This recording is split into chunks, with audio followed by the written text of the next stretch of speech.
Dalam Injil Barnabas memang diungkapkan tentang akan datangnya Rasul bernama Muhammad SAW setelah Nabi Isa. Berikut ini isi Injil Barnabas yang menyebut tentang Nabi Muhammad. Bab 39 Barnabas. Terpujilah namamu yang kudus, ya Allah Tuhan kita, tiada Tuhan selain Allah dan Muhammad adalah utusannya. Masih pada bab 39 yang mengisahkan tentang Nabi Adam, Nabi Muhammad SAW juga disebut dalam dialog antara Nabi Adam dan Tuhan. Apa arti kata-kata? Muhammad utusan Allah, apakah ada manusia sebelum aku?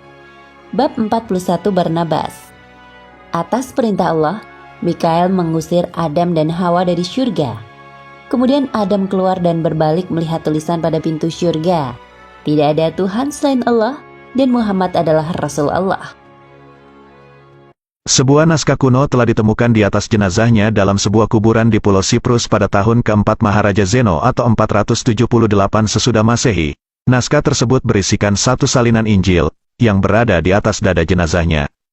Yang menakjubkan, isi dari naskah tersebut sangat bertentangan dengan ajaran dan keyakinan kekristenan hari ini. Naskah kuno itu adalah kitab Injil dari salah satu murid Yesus yang asli, yaitu Barnabas. Bagaimana penjelasan selengkapnya? Simak video ini sampai tuntas.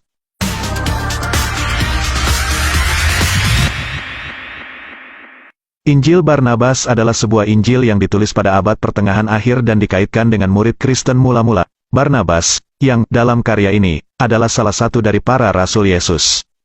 Dalam Injil Barnabas di pasal ke-14 disebutkan nama ke-12 murid Yesus, yaitu Yesus telah memilih Andreas dan saudaranya Petrus sang penjala ikan, dan Yusuf Barnabas yang menulis Injil ini, kemudian Matius sang pemungut cukai, Yohanes dan Yakobus putra Zebedius, Tadius dan Simon orang Zelot, Bartolomius dan Filipus, Yakobus anak Alfeus dan Yudas Iskariot sang pengkhianat. Injil Barnabas telah diterjemahkan ke dalam bermacam-macam bahasa, seperti bahasa Italia, Spanyol, Inggris dan Arab. Sebagaimana diketahui, Barnabas adalah seorang tokoh paling berpengaruh di antara murid-murid Yesus dalam penyebaran Injil di abad pertama. Barnabas adalah imam bagi kekristenan saat Paulus dilempari batu pada saat penginjilan oleh orang Yunani penyembah Zeus. Namun mereka tidak berani melempar batu kepada Barnabas karena wajah dan sikapnya yang tampak bijaksana. Ia adalah seorang tokoh yang berkelana bersama Paulus, kemudian mereka bersilang pendapat karena perbedaan teologi antara keduanya mengenai ketuhanan Yesus. Barnabas dalam bukunya mengungkapkan Paulus telah mengajarkan kepada orang awam mengenai ketuhanan Yesus sebagai Allah Anak, menolak sunat yang diwajibkan kepada mereka, dan memakan daging yang diharamkan untuk mereka. Oleh karena perbedaan teologi inilah Barnabas meninggalkan Paulus. Barnabas adalah Kristen mula-mula, yakni Kristen Ibrani. Injil Barnabas telah disembunyikan dari peredarannya oleh gereja-gereja barat selama berabad-abad, karena isinya sangat bertentangan dengan ajaran Trinitas Kristen Barat, dan menjadi Injil yang tegas melarang ketuhanan Yesus sebagai Allah Anak. Kemudian di abad pertengahan Injil ini muncul kembali ke permukaan dalam perpustakaan Paus Sixtus kelima dan ditemukan oleh seorang pastor bernama Fra Melino. Injil Barnabas telah dipakai di gereja-gereja kekristenan awal sampai ke masa Dekrit Gelasius. Sesudah dekrit itu diterbitkan, Injil ini kemudian disembunyikan bersama puluhan Injil-Injil yang lain yang sekarang terkenal dengan nama Injil-Injil Apokripa. Kebanyakan dari Injil-Injil ini berhasil dimusnahkan, sebagian lagi hanya diketahui namanya, ada pula hanya ditemukan beberapa lembar.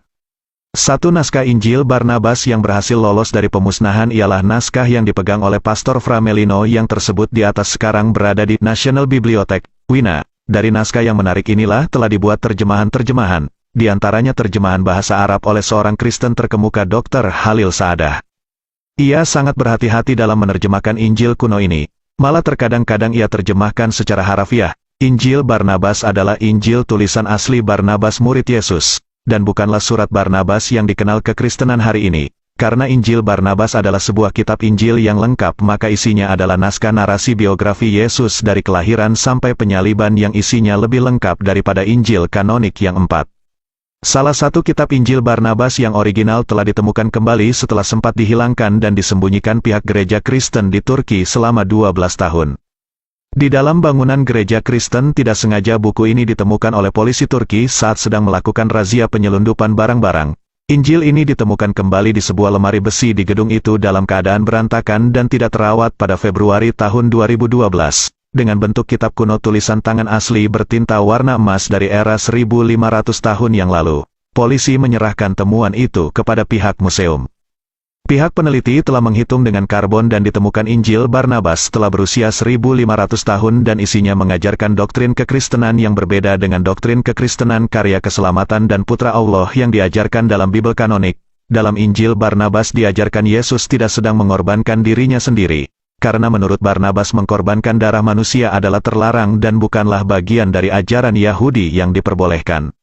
Ajaran Yahudi hanya boleh mengkorbankan hewan ternak yang kosher dan bukanlah darah manusia.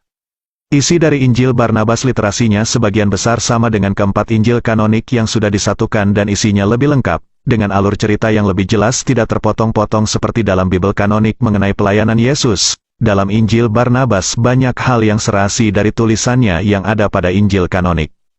Injil Barnabas di era awal kekristenan adalah ancaman bagi paham kekristenan yang mengakui karya keselamatan dan Putra Allah sehingga Paus terdahulu telah melarang beredarnya buku ini dan Paus Innocent I sangat keras mengancam peredaran buku Injil Barnabas.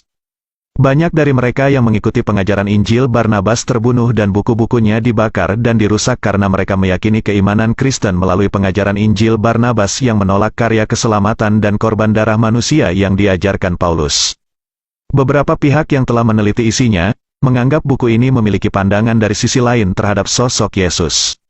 Individu Barnabas adalah penulis buku ini sendiri. Barnabas menulis Injilnya setelah dipesan oleh gurunya Yesus untuk menulis Injil ini, agar murid-murid utama Yesus bisa berpatokan dengan Injil tulisan Barnabas. Barnabas salah satu murid Yesus yang cerdas dan sangat dekat dengan gurunya seperti temannya Petrus. Barnabas merupakan murid langsung atau termasuk dalam kelompok ke-12 Rasul Yesus Kristus yang pertama.